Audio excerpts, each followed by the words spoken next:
Raisina tosika lehibe ho anay tokoa ny fanatanterahana an'izany andraikitra hosan'ny ministera amin'ny fampananana asa izao atikasa zao satria manomboka izao zany nametrahana an'izany hoe service régional de l'emploi ao anatin'ny direction régionale zay hotantaninay ka izao atikasa zao dia fanombohana amin'izay torotanana omeny BIT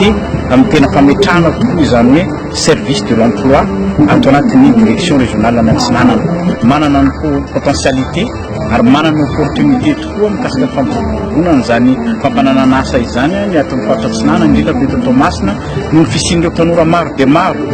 misedra an'izany tsy fananana asa izany kanefa manana ihany koa ny heriny koa sy herin-tsaina ary ny fahavononana hiatrika amin'izany hoe hiditra ao anatin'ny sehatry ny asa zay dia eo ihany koa moa ny potentialité économique ny Toamasina zao tokoa hoe zone économique